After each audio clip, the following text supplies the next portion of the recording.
Hello, I'm Kat and this is 10 Minutes Long. And today I thought I would broach what is a difficult subject for a lot of people, and that is loss. So, the reason I'm talking about it is because I've been feeling it quite acutely lately. Like, having moved, it feels like quite a big milestone in my life, and there are people that I would love to share that milestone with that aren't around. The thing is that life isn't permanent, and I fully believe that that's what makes life meaningful at all, if it is, which is that it doesn't last long, that you don't have forever, that you can't do everything. You know, it's what drives us to be happy and to keep finding, whatever makes us happy, because you can't just think, well, I'll put up with this because there's more time, because you never know, there might not be. And I think any denial of that or any non acknowledgement of that does yourself a disservice, because it's just kind of like lying to yourself, and it can have dramatic consequences on yourself and your family as well. So, I've long been a proponent of death positivity, and what I feel about that is that if you acknowledge that death is a thing and you understand it and you kind of make your peace with that as much as you can do, you will have a better life as a result. And there's nothing wrong with being prepared for that eventuality, because it will come to pass. And like when I say that I've kind of like made my peace with it, I don't kind of feel like, oh well, we're all gonna die, so everything's great. It's like, no, I still get scared of dying. I still feel like I don't want to die at any point, but I know that it's going to happen, and I'm prepared for that. So, my end of life wishes are written down. I discuss them with people that I love and the people that will have to deal with that when I'm gone. The same with my husband. His death wishes are written down. We talk about them all the time. So if one of us was to die, each of us would know exactly what to do and what the other would want. So I think it's really, really important that you have those conversations with your loved ones, and that you find a way to kind of like make peace with, the fact that everybody dies. It's a thing. And the reason why I'm kind of talking about that and why I'm putting that message out there is because as I've moved, I've obviously, packed everything in my house, and I've come across things that have made me sad, things that, yeah, I've got a little toy soldier that my stepdad gave me when I was like 3 or 4, and he died when I was 12.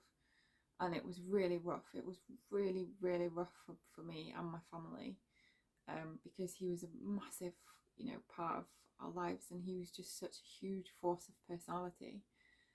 And, he has missed every key milestone in my life, and that is hard.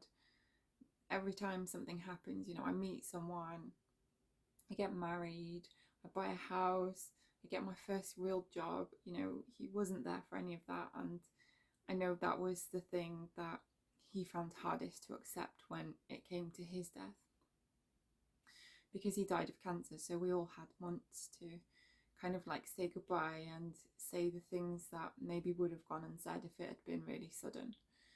But as I was moving, I was finding things of his that I've kept around me, but maybe not like in my eyeline. And that, that was quite hard. It was already an emotional time. Same as well with my grandmother, she passed away. No, she died. I mean, we always use this euphemistic language, and it's like, just call it what it is, because it will help people come to terms with what's happening. So she died about this time last year. It was like the 1st of March last year, and she died of COVID. And it was hard. And I used to speak to her like for hours at a time on a weekend, and I used to tell her everything. I loved talking to my grandma. She was amazing. She was an amazing woman. And like I say, I used to spend hours talking to her, updating her about everything and anything in my life. And I used to talk to her like while I was pottering about and doing plants or building shelf units and things like that.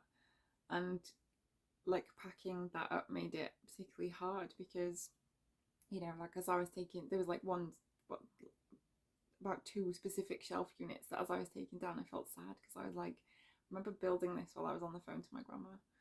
And it kind of felt, you know, it just brought that home. And for her last birthday, I bought this book of like that you write memories down in. So it has like questions and prompts and things like that. And it's like, you know, here's my favorite memory of you, or here's a time when we went to eat ice cream and stuff like that. And I filled all that in for her and wrote this all down. And when she died and they cleared the house, my family gave that back to me, and that was hard to receive back, and hard to pack.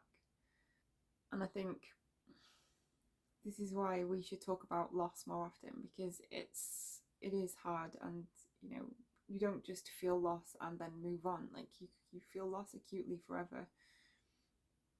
And I think that while time does kind of heal the wounds a little bit to the point where, you know, you're not fully in grief, or you don't feel that grief constantly because they're gone, there's still like every happy moment is tinged with the sadness of them, the people that you wish you could share it with.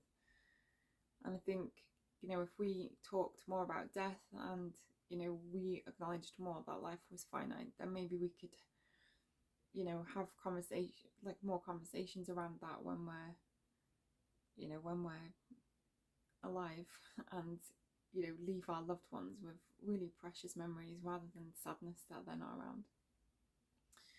So like my grandfather, for instance, he died many moons ago when I was about 21. And to put that in perspective, I'm nearly 40, not quite, but nearly. Too close to 40 for my liking. But he died then.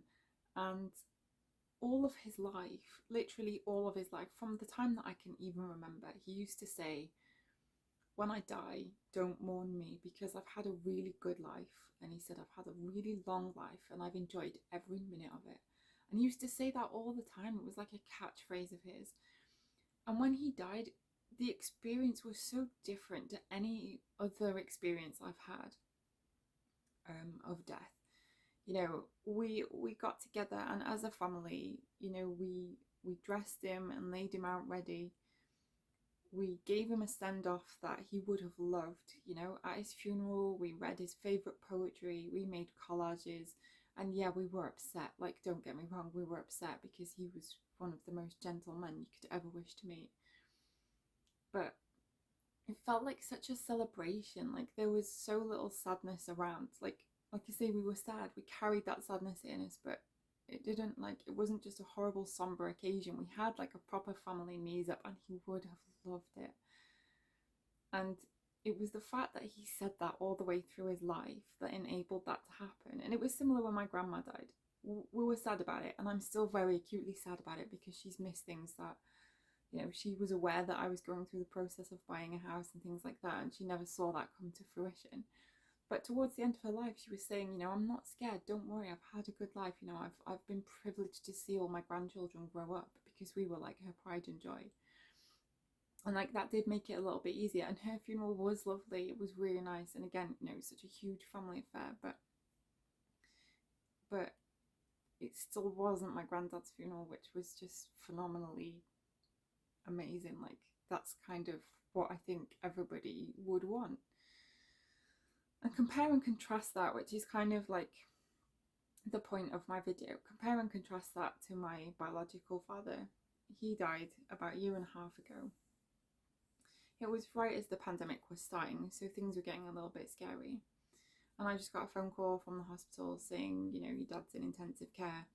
Hadn't spoken to him for a while before that. You know, we weren't on sort of like speaking every day sort of terms. And he died. And it was because he'd been ill and not gone to the doctors. But he left nothing, no instructions, no, you know, he had never talked to anybody about dying or death. And as a result, his ashes are still sat over there in the corner in a box, because we had the funeral when the pandemic was happening, so very few people were allowed to come. I picked up the ashes and said we'll get together at some point in the future to lay him to rest. But I don't know what he wants. I don't know where he wants to be.